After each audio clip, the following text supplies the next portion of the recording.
que zape na moko ya libota azako beta concert le 24. Vraiment. Yope en tant qu'aîné de la famille oponi au chapé concert le 24. Na yene pona sala ka musala po ba futinga mbongo na ngai na ya kobeta. Eza mystique moi ça ndem tsana berere. Asana mo groupe ba tuni mo ka mike. Bon na kolo bango te eza ba famille photo bon sa famille. C'est une vidéo. Na lobika ka masa na ngai né de la famille. Yebisa na siko so sama lokonde azopesa condoléances na mutoko bana ndeni. Soki yo sama. Ngala bandi Didier Lacoste né de la famille. Très bien. Et Wenge musique à maison mère de Werason. Souhaite. Vous comprenez? Na sili siko de souhaite te. Ba tuneta ba talibo. Ba seleki. Mais ma bende ya kotinda ko finga ka wana ndi c'est pas bon. Neti ngala ko tinda ba tuté. Ba ya ba manquer lem susu kulutu na ngai. Bino sonze bo mona cha photo na non ba bilo ko na pera bien te. Na tazonga mawa yo ya. Anzo te kokonda na mawa lele Didi Lacoste. Et puis d'abord l'album Kibusan Pimpa qui sortait à cette période-là, c'était Lacoste qui était le meneur, le roi de la forêt. Maintenant c'est le tour de Lacoste. Mais soudainement, Lacoste était parti. On a expliqué Mbote, le tata papa ça na Mbote na raison. Vas-y. Au monde selon on est ezalaki. Ezalaki jalousie et biso na biso puisque ngana menaki makasi. Mes amis, au moins sur le plateau, il y a plateau na biso. Na yesa masa boya bolé kaka ya mo pesi ba fanatique na biso Mbote. O eza plateau, il y a président na biso. Tata on a pesi tata Mbote to zalaki na ba camarade mususu. Na ko otanga compétition ko na zo accuser. Naza si to beto ça téléphone ouvert pour to zo ba fanatique na biso. To zo ba mo, to créer moi 5 minutes. Ya. Sikoyo et ça là que ba yebisa président mabe. Ponga na zalaki lokola cerveau moteur. Mère tant d'ailleurs après une année 2 mois mon mère à côté de l'habité moi non ça innocent tala bato ba yeki oloba makambo na ye bango wana bazo manquer sous vie na bango bazo ninga baki ngosala marki ezaki jalousie on a senga ki bomenga sika kenda kesimba kitazonga kina maboka papa na ye pourquoi banga Didier Lacoste la voix na lengala ki lokola motaka tambala na sani ya mbele likolo ya mabanga mukeba oyo voilà une version originale. Ebisosuka chacha mabuya kosia lobila ya tikangai aska yo koza motabola mulokola ngai Adisa ya non!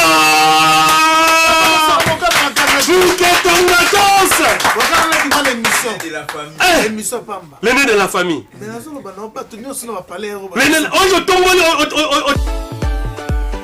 La maison Stellman vous propose des prestations de qualité pour vos gâteaux de mariage, anniversaire ou autres événements. La maison Stellman vous propose aussi des gâteaux personnalisés pour vos anniversaires ou autres. Contactez-nous au 06 63 30 36 83 ou encore au 07 81 83 15 74. Vous pouvez aussi nous contacter sur la page Facebook Hostelmac.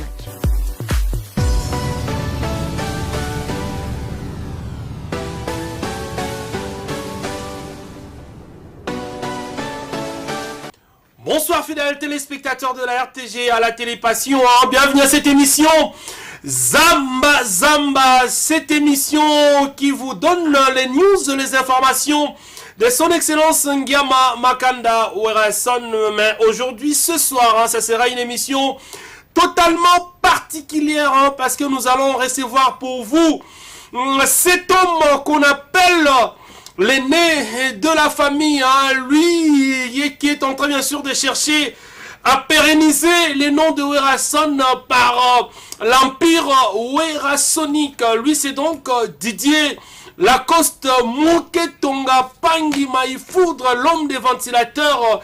Il est donc notre invité spécial ce soir dans cette émission Zamba Zamba. L'émission est donc interactive, le numéro est affiché.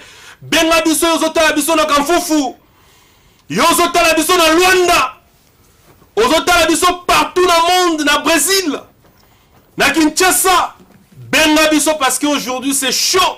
Nous allons parler avec cet homme, Didier Lacoste Mpangi Maïfoudre, l'homme de l'Empire Wérasonique.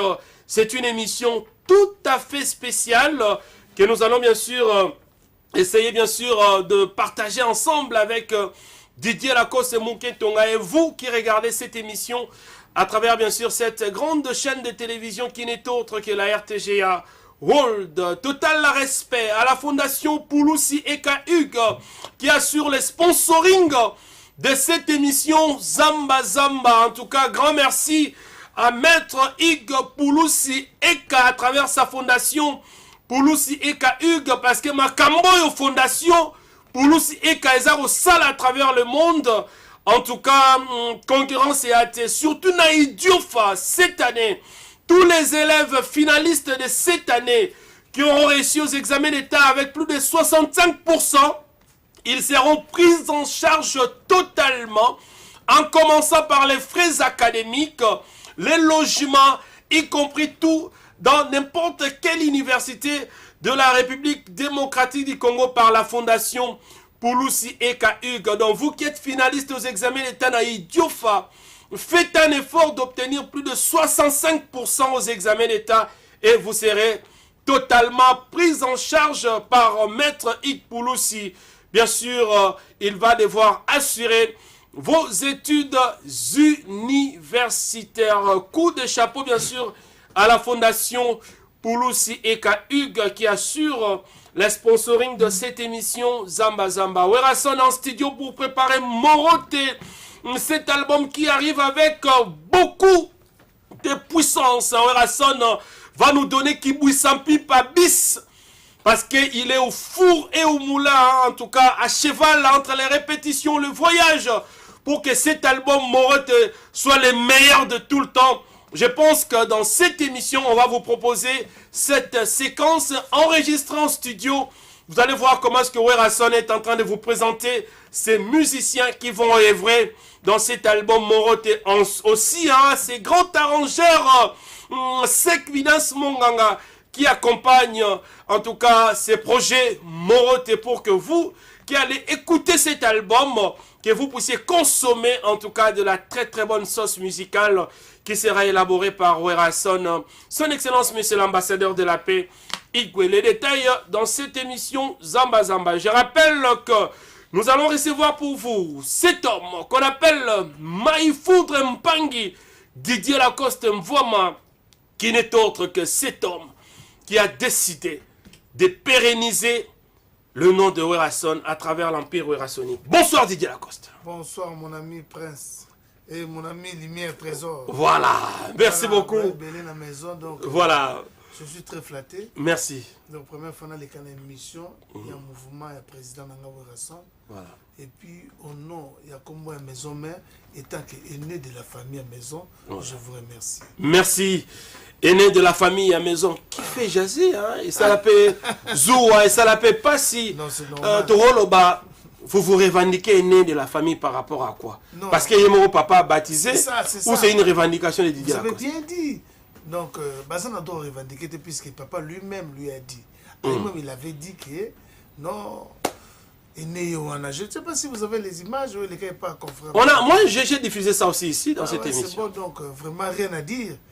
Je resterai toujours le nez total en nez futur, ni tout ça la peau, ton reclame à biso. En tant qu'aîné de la famille. Ah ouais. Yo pour lui, papa ici à lobby, il faut la récupérer. Aujourd'hui, tout le monde est pénaké, aux aînés à travers Empire Wérasonique.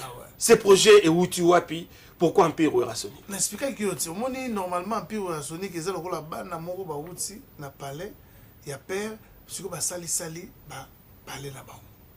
Nous devons tout comprendre. Vas-y. Parler, on est avec pardon. Famille, on a tellement régné trop famille maison, mais ils ont la famille royale, qui est phénomène roi de la forêt. Très bien. Mais ce qu'on a mis, tout va clan comme belé. Tout va clan comme belé, il faut commander. Et comme empire. Vous comprenez donc? Donc, malheureusement, roi, tellement beau, tiban et belé, roi et moi, dans la makasi. Très bien. Au flé, sur la sanction, ce qu'on va petit, ainsi que empire Yangowana.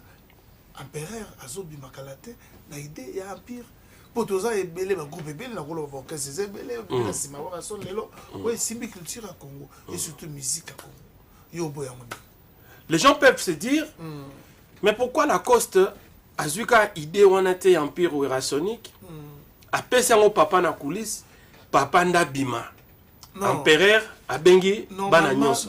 Mais pourquoi est-ce que Lacoste, yemoga lingi, abimisa idango, en empire ou érasonique? Très bien. Normalement, ngai nazaka représentant étant que né de la famille, moi na liboso nazo me makaka message pour natalisa ba fanatique nyonso o balingaka we rason balingaka ba pula we rason que tala idée za boye empire ezali photo sana lango logo moko ya makasi empire wa sonné que c'est le logo moko na yo mo trésor lumière bino tout besoin na kata maison hein bino tout na kata maison ba médaille ko pesa ma hein bamakambo to kosalama na autant oyemo ka lobi ndongo lobi yemo azongo akozongo na ta koloba biso zo relayer ka message étant que né de la famille. En tant que né de la famille. Ça sera un festival, bien qu'on va pas tout dire ici, tout dévoiler, un festival ou un album nde vous allez appeler Empire ou Érasonique. Contexte, concept dans vos années. Vous allez album nde des ala qui na yemo fondation pour aussi et vous album et vous a contenu na ba biloko musu ba spectacle pe ko sala. Il y a Makassi en Afrique et puis en Europe. Europe. Ouais. Voilà. Lacoste Mouké Tonga. Ouais. Pesa biso o esala yo na wenge musique à maison mère. Ah. O esala Lacoste. O esala pena que to Lacoste beti yango. Même attends mutu alala ibabia ça c'est Didier. La tazanga mawa yo ya. Anzo te kokonda na mawa lele Didi. Lacoste hein. Et puis ça na moko yo mwana sangaki voilà sur ça on a kena zongi tango ke ozongi papa voilà vocal à danger on t'avait traité de tous les mots à cette époque toi qu'on considérait mwana mdaku village Yabouala. Non, c'était pas mais ça. Tu avais trahi à cette époque. Non, c'était pas une trahison. Il faut que la vérité. Mais tu peux nous retracer un peu l'histoire. Mingi, je profite de cette émission. Non, la maison photo sur la tour. Zamba. Mais quand vous retracez bien que c'est d'actualité. Mais Mingi, pas normal que Didier Lacoste qui était tant aimé par Werason, qu'on qualifiait de petit frère propre à Werason par rapport à Bandundu, par rapport à Village. Et puis l'album qui Boussan Pimpa, qui sortait à cette période-là, c'était Lacoste, qui était le meneur, le roi de la forêt. Maintenant, c'est le tour de Lacoste. Mais soudainement, Lacoste était parti. C'était pas ça. Si les autres avaient histoire, c'était pas ça. Tu regardes les Mbote et tout ça. On a expliqué Mbote, les autres t'as pas fait ça Mbote. Vas-y. Au monde, selon on les alaki, les alaki jalousie et biso na biso, puisque y a un mena qui m'a cassé. Mes amis, au moins sur le plateau, il y a un plateau na biso. Na eu sa massa boya bolé kaka mo pesi ba fanatique na biso Mbote. Oh, il y a plateau, il y a président na biso, il y a empereur. Et ça quand on a tenu na courage na ya trésor, tout ça le mouvement, mais to bima na pays. Très bien. Nous devons comprendre. Très bien. Ngata on a pesi tata Mbote to ça qui na ba camarade mususu. Na ko otanga compétition ko na zo attiser. Naza si tu veux tu as téléphone ouvert pour tous les fanatiques. Tu as créé moi 5 minutes. Si quoi et ça là que bah ça président Mabé. Pour nga nazala ki lokola cerveau moteur ya ki bwisa atayo moko. Nga la bisa ravi nga na condamné. Ça risque même la vie sa carrière nga. Oui. Je te dis. Nga nazala ki nga na palais. Na fana on a 6 mois. Problème sous rami a mis ça convaincre nga na ko na tata. Très bien. À tout moment là, Zachary, il connaît, Védidi, non, je le salue, il connaît. On a négocié de façon qui est dans son poste. Mais tellement jalousie, c'est là qui biso na biso, na batu na biso à bureau, ben top c'est qui mon président. Mais mère qui comprend dans mon pays une année de Mampata. Mère qui au long la vie de papillon, il y a malam pour ça la faux pour mouvement na biso c'est là qui na top makasi ti les hommes mérité. Très bien. Alors ndé loko wana salama ki wana scénario pour ba kartenga mère tant na yé après une année 2 mois na mère à côté de l'habité moi non ça innocent tala bato ba yeki oloba makambo na ye bango wana bazo manquer sous vie na bango bazo ninga ba ko sala marki a ezaki jalousie ndé na zonga. Très bien mbala moko et o mela était après mbala moko ndé na zonga na mwana senga ki bomengo papa na biso na sala loko wana mwana senga ki bomenga sika kenda kesimba kita zonga kina maboko papa na ye Ah! Pourquoi pas Ah, Didier Lacoste, c'est la voix angélique. Ah voilà, on applaudit, hein.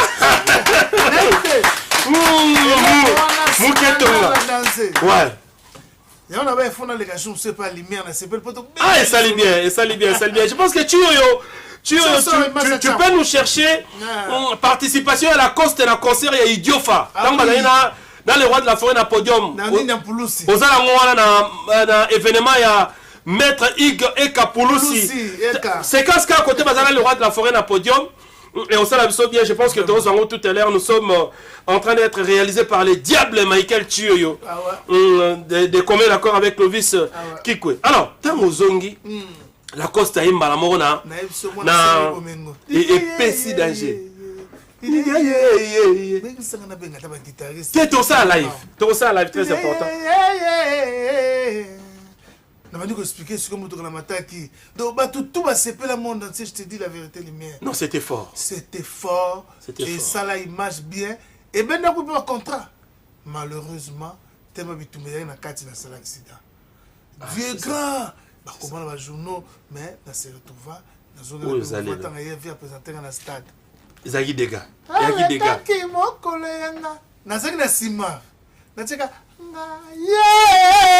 Virgule. Ah non. Virgule. Voilà, tant le mot voilà. Rapidement. Histoire. Tokei, poto Tokei, ça l'album. Non. Solo c'était avant. Témoignage. Oyo Yaki, na Nzebo Bemana. Voilà. C'est avant que les bodies prennent son âme. Ne te précipite pas doucement dans la vie, comme la tortue. Vous comprenez? Dans la vie, la démarre doucement. Scandale. Je t'ai dit. La Coste Bouquet Tonga. Non, on applaudit encore une fois. Merci beaucoup. Vous aussi qui regardez cette émission, hein, en tout cas, l'émission est interactive. Le numéro est affiché. Boben Abisso. Soyez bon, ça, la question est reposée. Boben à Kinshasa, ça tombé. Na plateau, ma voisin, na quartier, rotonda. Donc, ça c'est Zamba. Tolobi.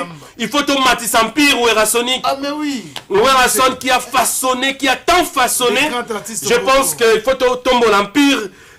Didier Lacoste, il faut sauver l'Empire. Mais oui. Ou Erasonic. Alors, ouais, mon ami. Didier Lacoste, sans trop parler, sans que l'Obama Kele, vous comprenez qu'au colis, au Kéi, que ça la peur qu'est-ce que avant de vas-y. Dans le Cameroun, banda bato banda koyana bakini. Oh, carnaval. Ok, c'est moi qui ça carnaval que les gars maison mère. C'est ça. On a joué au moins plus de 4 ou 5 martyrs. On a de tout l'ingate. Tout le monde qui est papa toya. Vas-y. Scandale. Vas-y. Même si on va bon ça va image, tant que tu vas solo tu vas image. Tu vas image. Zamba senga na image. Na ba image. Papa, je te dis lo wana bimate na Congo. Mutasala loko wana mutoko zo des jours président Félix comme président. Les jours na mona président Jean-Pierre Bemba bima ota aéroport. Bato longo bena bana échanger tin aéroport. Makolo. Biso tana sola be bato za na changer. Ba ozela biso to aéroport. Nzele zate. Bolongo le so 11h. Papa na sera comment on est fait longo sera tout ça va faire Air Afrique. Non, Suisse Air. Congo Airways. Mini Congo Airways. Non, Air Congo. C'est quoi là? Papa la bisu c'est scandale. Scandale ba maman bazolela, ba jeune bazo sepela, ba yaya mboka bazo sepela ba bino groupe na bisu yi. Parce que nous on était groupe moko ba tchaki aimé par la population. Aimé par la population. Très bien. Baba bano pena ba kene liboso. Non, on a fait une histoire dans beaucoup on a évité sur ba. Mais aujourd'hui quand on voit les jeunes actuels Bino bozo bimalelo, bandeko bazo bimalelo. Histoire te. Toi qui as vécu tout cela, arrivé à Nengwana, est-ce qu'aujourd'hui on peut comparer ça? Comparer mon activité, non, soyons francs, soyons honnêtes. Non, je te dis la vérité. Les artistes, c'est non, il faut tout ça fort. Il faut travailler, bosser sous. N'est pas pour la stade des oya bosser. Bon, ton bouton est belé. Mais à niveau on a comme ça. Je te dis la vérité. Vie à tchaki bar likolo trop. Ti le lo pena na mte.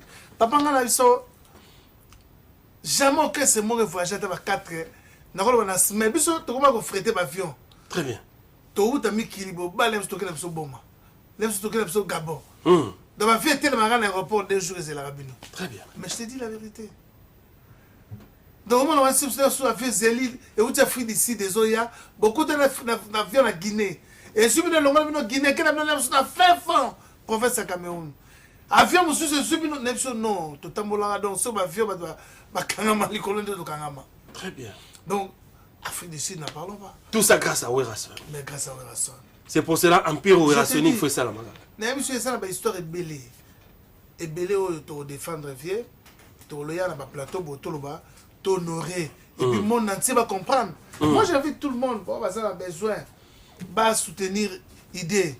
Dire la que tu as l'émission, pour tout le monde, mélomane, bon, ça va fan la maison mère. Bon, on les soutient. Ils peuvent toujours le pas dans les lumière, tous toujours ensemble, toujours consolider Empire. Toujours le forces à la toujours par la biso. Forces à la toujours par la biso. Ça c'est bien. Avec Didier Lacoste, le temps semble être court parce que Tokoka,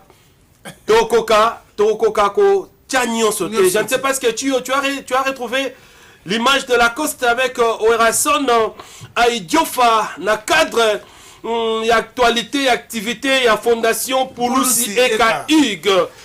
C'est monsieur qui est en train de travailler pour l'émergence, en tout cas de la jeunesse, de son fief, de son terroir. Comment tu as regretté monsieur Falaise à la 21h? Comment tu Comment tu R Nazamba Zamba qui parate. R Batazolanda. Le téléphone Yadar Yonto est très saturé. Beaucoup de messages nous arrivent, nous parviennent. Didier Lacoste a pas tous les éléments. Alors, Empire et Zoya Werasonique. Aussi, l'Empire Werasonique, ça c'est ce qu'on appelle la reconnaissance. On retracer tout ce que tu as vécu avec Wera. Voyage, succès, le bien matériel. Toi, on a commencé à t'appeler Mvoama pendant que vous avez la maison mère. Non, on a beaucoup fait. Tant qu'on a la maison mère, on a fait Mvoama na Gabon. Pourquoi? Mais tu as absolument les solos rapides. On a télé, on a trop. On a fait la bombe à Babi a aussi la chaussette de l'autre. Babi t'as aussi un imam sous baquet d'hiver, baquet boité la coste à bombe. Donc, à ta côté bon côté, c'est que nous on a gagné la maison. Excusez-moi, je te dis, toi nous gagné bien. Nous on faisait la musique et puis je fais toujours la musique. Très bien. Mais je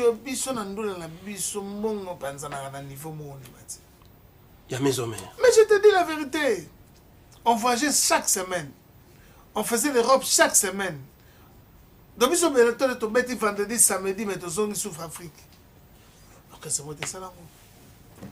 Donc, samedi, nous sommes sur Afrique, nous sommes samedi, nous sommes.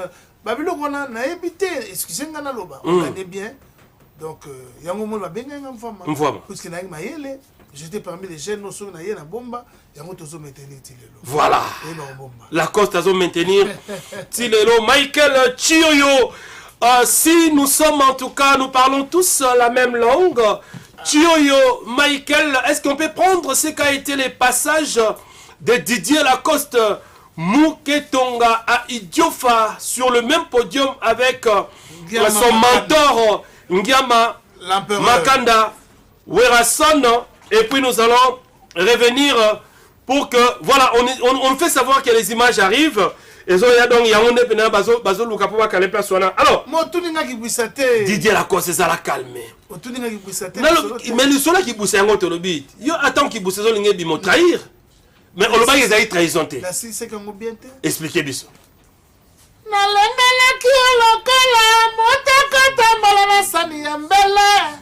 Likolo ya mabanga mukeba oyo.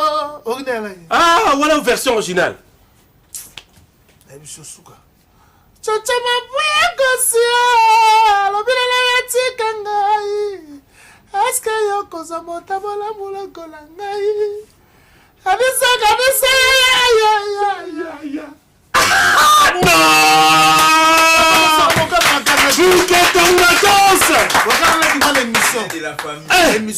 L'aîné de la famille.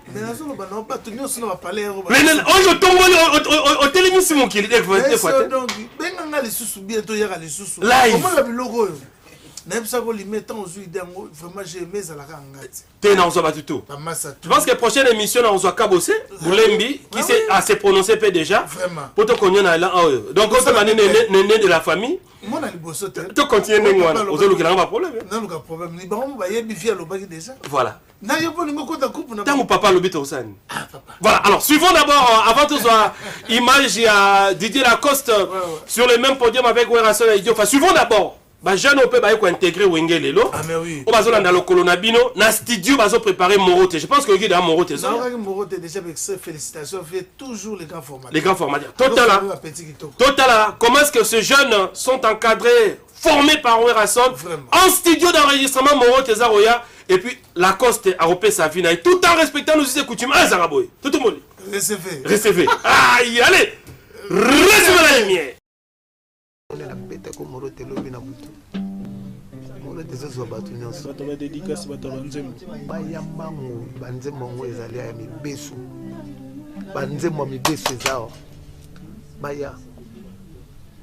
Baya banzembe belé yali abatu ba dédicace banini baya na bango boss ça na le wanda pour les boss Ibrandeni boss Ibra déjà on va surprise né on ça na te ya danser somo Morote OK boussa pipa doublé on comprend vraiment merci beaucoup mais sinon achaga simata hein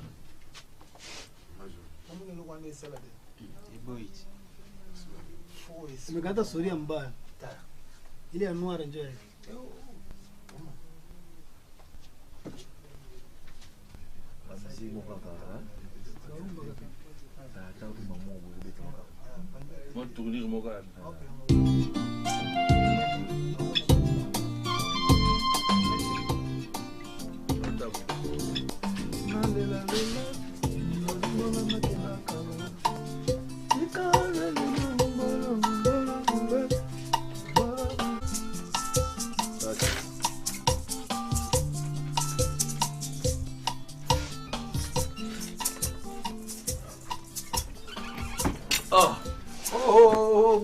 Quelle surprise! C'est pas nous sommes dans le studio. Oui, dans mon mokile Tony Abini Yonge Zala Bio. Le roi de la forêt Zala. Ah, camarade oh là là! Félicitations! Là bas jeune. Neni. Oui, je suis en train de travailler Morote Ndo Diga. Ça n'a aucune surprise. Ça n'a une surprise dans la bagité. Mais Morote mon plus maison Zala. Tant bien qu'on a aux allées, il faut une côte dans mon âge. Merci, c'est gentil. Ah ouais. Pour travailler, on va misser, on va travailler. Ah oh, c'est que dans Londres, comme c'est que dans Londres, bango. Ouais, bango. Oh là là. Bah j'ai une artiste. Salut les collègues. Ah, c'est même pas. On va là-bas quand même. Mais oui. Ok, d'accord. Merci. Moi, je suis mon bango. Faut aller au Canada, loin.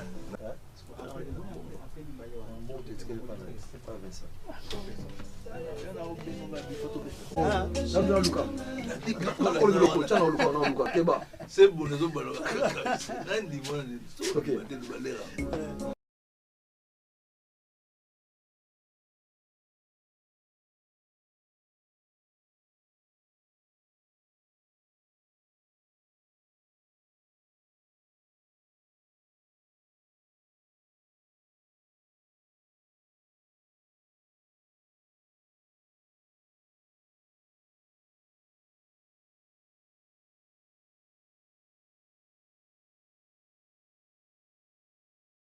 Ok.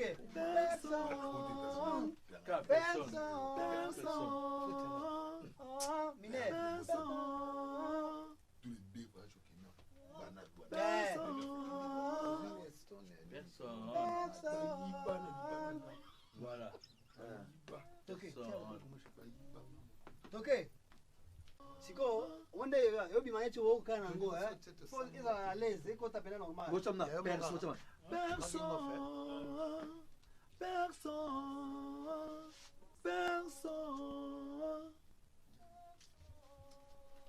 Ouais. T'es bon, c'est le bon rime. Ouais.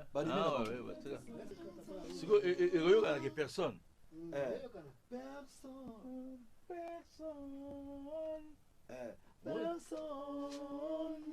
Voilà.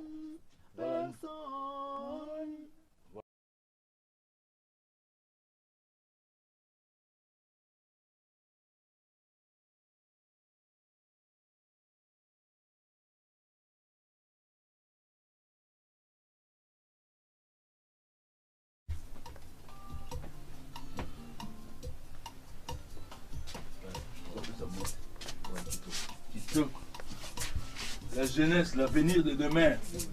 Voilà, entrez-vous. D'accord, ok, là, c'est bon.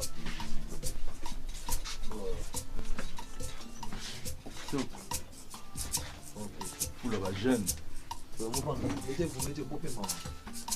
Allô, jeune, les artistes, les collègues Nabiso. Félicitations à Moussala Boussaïn à Londres. Vous voyez que Rumbe commis patrimoine immatériel à UNESCO. Donc, il faut rôle Nabine Zali qu'on défendre la musique à Congo. Et puis aussi chance, vous avez des informateurs. Tout d'abord, avant que nous ayons un commis Sabino, nous ayons un moko. C'est bon, donc sans guitare. Oh, examen. Nous ayons un aïe, aïe, aïe. là, jeune, comme ça.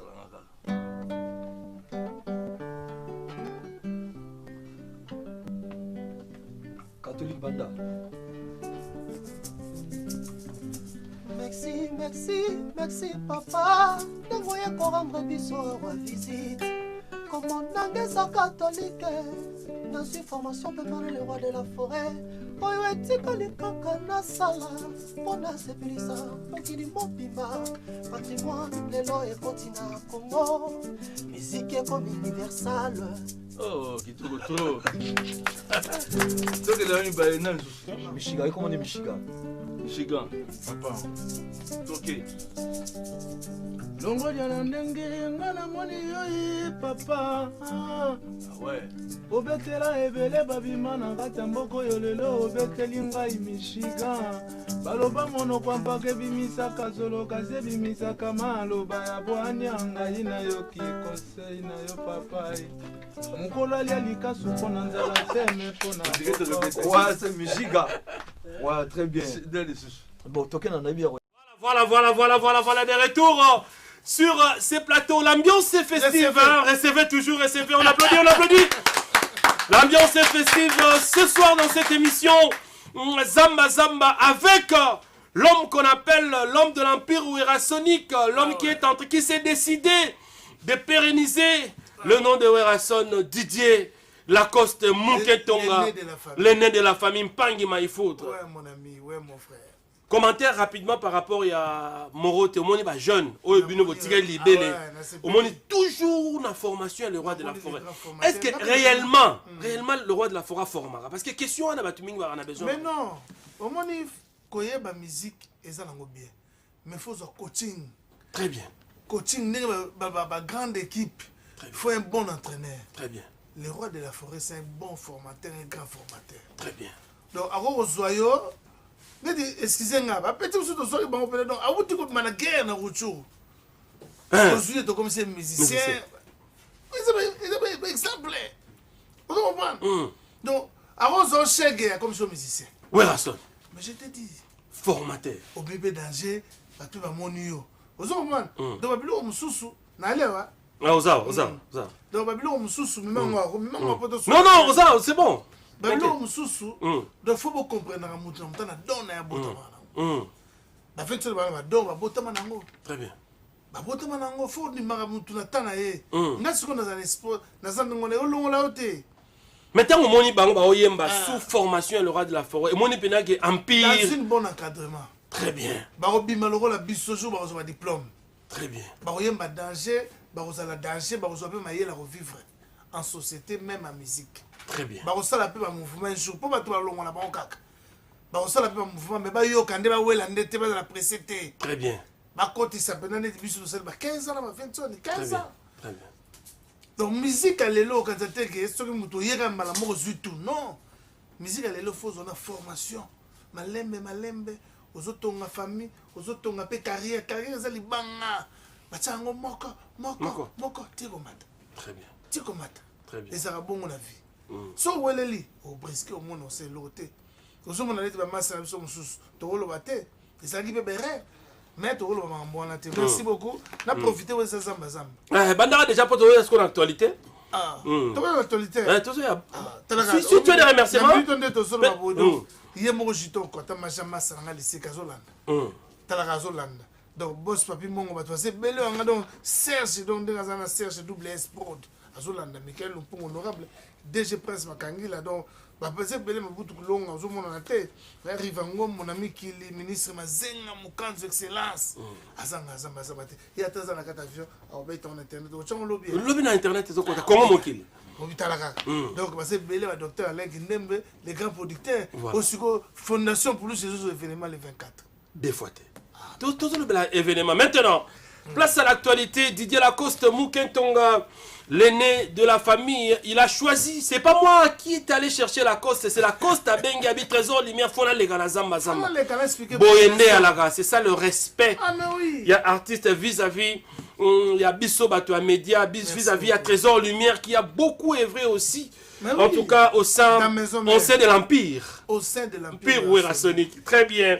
En tout cas, au sein de l'Empire, recevez. Et tu as trésor. Et l'Ogoana, et ça l'a bien. Voilà. Et ça l'a bien. Faut toujours qu'on tire à moins l'eau. Yo tire virgule. Trésor lumière, pas tirer, recevoir la lumière. Voilà. Merci. Merci beaucoup. Merci beaucoup. L'aîné de la famille. Didier Lacoste, nous sommes suivis à travers le monde. Grand merci au grand producteur Serge Timba, double S Prod, qui suit cette émission à partir de la France. Merci au boss Steve Loufalanka, l'héritier du trône. Soignons son Akamfoufou, Steve Loufalanka, le grand acheteur de diamants à Kamfoufou sans concurrent, qui suit cette émission. Total respect na Anissé Lukunga, Kaza Japa au rendez-vous na Bafle, Moro Tezaroya.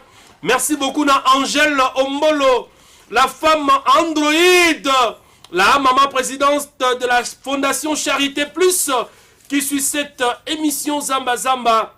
Et merci infiniment na Junior, dans le but d'emboîter, nous vivons l'époque. Ça c'est Trésor Lumière qui confirme. Nous vivons l'époque des juniors. Des juniors. Guatamaja Liseke. Zamba Zamba. Grand merci na boss Papi et Toutouma. Djibal qui nous suit. Et boss Papi Mongo. Na Luanda Bazarota la biso. Sans oublier KBG. Likimbi Liseke. Il pas à Biso toujours. Merci beaucoup. Nous sommes donc ensemble. Cédric Lungu, mon DG. DG. Deux fois, tu as la Biso. Sans oublier Malobi. Le PDG Richard Komba Majeko, 3 fois boss. Le producteur Oazu Kangi, producteur Nyon sur Kinshasa avec Majeko Production. Deux fois, tu as la raté. Très fort. Alors, Lacoste, place à l'actualité.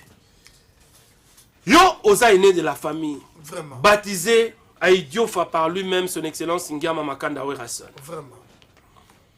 Mais Toyo qui selon ma source, qui s'appelle un Moko ya Libota, Azako Beta, concert le 24. Vraiment. Yope, en tant qu'aîné de la famille, Oponi, Ochapé concert le 24. Est-ce qu'il y a Libota? Yozo, Moutoza a besoin, Libota est à la bien. Yozo, pour défendre l'Empire eurasonique. Mais Binonyon Soana Bozara Bana l'Empire eurasonique. Pourquoi Oponi Mouninga Beta le 24? Yope au Beta le 24. Mais comment expliquer Bisso? Parce que moi flou est à voilà. Voilà. Ngala au Beta, baloué ngai na 4 don na ye pour na sala musala bana badambi. Na ye pour na concurrencer camarade. Na 4 li solo ya maison.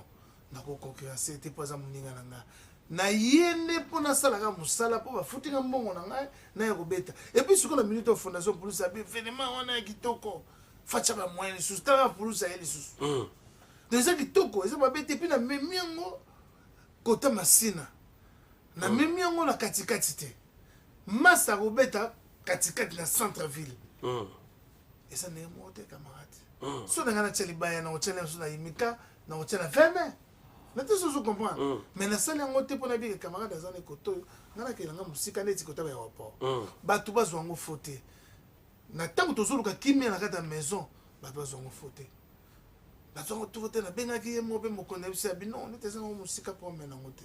Mais entre Bino, yo za l'aîné de la famille. Entre Bino bana ya empire ou rasoni. Est-ce que Bosolo laka le courant passe? On est dans les bons mais ce qu'on va faire. Parce que la hypocrite nous on aime la vérité ici. Na massa to ko saka zo ki dey na c'est lié vidéo. Na lobika ka massa na nga aîné de la famille. Yebisa ka siko so sama lokonde azo pesa condoléance na muto bana ndeni. Soki yo siko yo sama. Ngala bandi Didier Lacoste est né de la famille. Très bien. Hein? Et vous avez musique à maison mère de Werrason. Souhaite. Vous comprenez? Nasili si vous souhaitez, bah tu n'es pas talibo. Bah c'est l'équipe. Donc, et ça mystique, moi ça n'aime pas ça la berre. À ça mon groupe bah tu n'es pas Mickey. Bon, on va monter ça dans ma famille, faut bon sa famille. Mais tu vas le bangonner sauter, mais c'est toujours mon frère. Donc, Nasili si tu l'as vu, Didier Lacoste est né de la famille, te souhaite mère et te présente. Te présente. Hein? Sincère condoléances. Papa, même si on est fanatique, on est Mickey, on a mais na kokola nango te tak intellectuel na stiki. On continue sur la commune même les messages ma sapage occident. On est dans les bons, mais na cadre musala. Mais André le roi de la forêt pena wenge musique à maison mère. A terre une concurrence loyale hein. Ezali pena que ceux qui koto héritier wa tapesi. La Coste épée, faut appeler ça. C'était une concurrence loyale pour la retombe là toujours. Wenge musique à maison mère. Donc yo poye dans mon esprit il y a concurrence loyale. Non, non, boulot, concurrence té mais boulot. Très bien. Nazo sala koto kuna me muninga nanga azobeta pe. Ce c'est bien beta tout na beta ngabe tout eza mabeta. Oh, le même jour. Mais na beta tout so na vidéo kuna ata ba 19 kuna na ba 16h. Na revenir na ata ba 20h. So ya za na robeta na ngabe tout ata ba 21h na beta tout puisque c'est la famille. Mais ma bende ya routine na kofinga ka wana ndi c'est pas bon. Neti ngala routine na batute ba ya ba manquer lem susu kulutu na ngai. Bina zonze bo mona cha photo na non ba biloko na pera bien te. Oh, te tozo bon sa zamba zamba na bongana nu na bongana de gol poi na Christian kia bazola nanga obo che oplan. Mais est-ce qu'aujourd'hui, la même question, est-ce que tu peux te permettre aujourd'hui héritier wa tazobeta na centre-ville le même jour, Yopoke Obeta na Massina. Tu peux faire ce que tu fais avec ton frère, tu peux le faire aussi avec héritier, avec n'importe quel frère. Excuse-moi, ce qui est la musique, et bonjour, on a continué sur le soir. Bah, il y a ça sur la course, à bête dans la ville. Non, il ne faut pas ça. Bon, je suis allé trop loin. Il faut 400 mains en gil, ok. Petit, on a dit, si on a au film de Tobuka pour moi, oh, Malembe. On a un problème de gouvernement. J'attends aussi que l'on a pas. Tout ça la musique. Donc ça veut dire que nous avons un problème. Nous avons un problème. On a Cambona, les 24 fanatiques, la maison, soutenir. Très bien. Puisque j'ai beaucoup de respect à mon patron. Oui, Rasson. J'ai beaucoup de respect à la maison.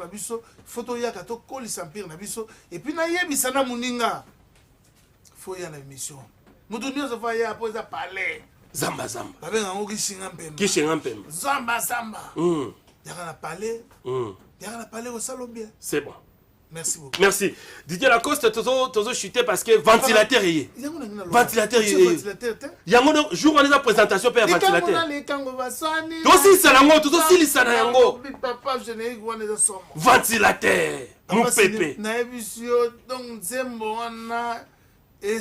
y a un aussi, c'est la émission ventilateur. Deux fois.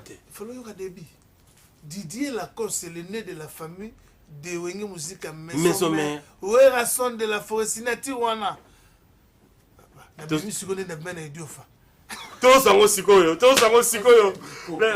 en tout cas, remerciement à Batouno Bazakotala. Vraiment, la CPL est trop. Zamba malgré tout, c'est le maître Coco Kayoudi Misam. Bâtonnier, toujours recevé. Mignon mon pini. La bosse était dotée avec une dame au sein de Kachala. Eka Balobi honorable Fatou Tete Tumba. Ozolanda biso kuna na fuku teke fungume fungume. Omo ba kobal tu ana teke fungume. Honorable Fatou Tete. Merci. Okolozi kuna papa photo kende kuna. Tozokende. Na biso Cédric Lungu DG papi la bila ba tutu bazolanda émission na biso ngo to yaki poto sala ba fanatique ba mélomane na biso ya maison. Nabosente, les directeurs. Darion Toto. Représenté par mon rond-point là-bas. Voilà. Tout le monde nos bis na bega mudo. Dans salon tout va bis sur la coin. Très bien. Pour y aller le 24 na masina. Bana maison biso nyonso ceux qui te okuta na wapi trésor limera yali. Na bosanité Manimambo, Agnès Shinande. Et puis na bosanité Serge Simba WS les gens producteurs. Merci de ma visite pour la mission. Samuel Mbemba, Mokonzi. Au moins Kaluka wana. Voilà. Mokonzi Mouyaka. Les grands Mouyaka. Mokonzi Kaluka. Merci. Alors bien on a 5 bis pour la bampangi. Voilà. Bampangi nyonso ba okita. Voilà. Pour ba linga te bo finga mona ba idio faneti moto mo les gars gawa musicien na biso ka rampi azo finga.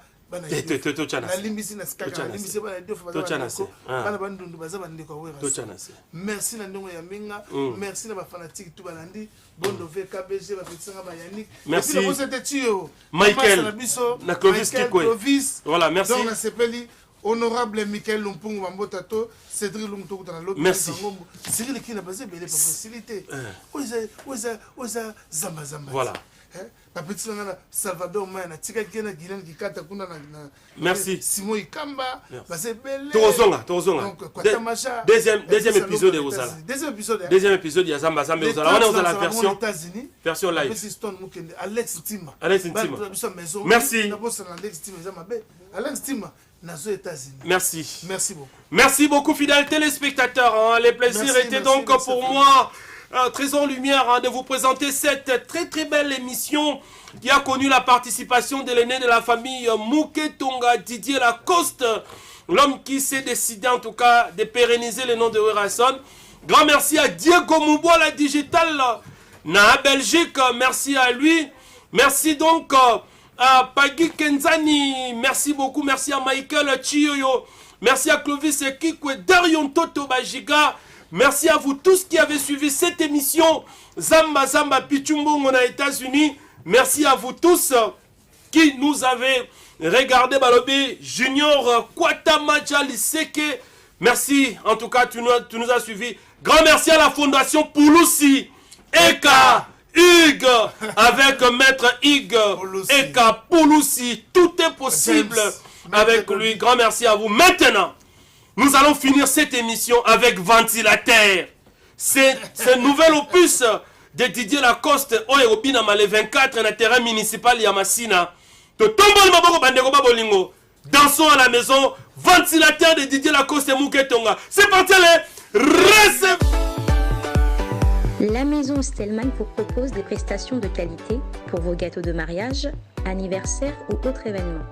La maison Stelman vous propose aussi des gâteaux personnalisés pour vos anniversaires ou autres. Contactez-nous au 06 63 30 36 83 ou encore au 07 81 83 15 74. Vous pouvez aussi nous contacter sur la page Facebook Hostelmac.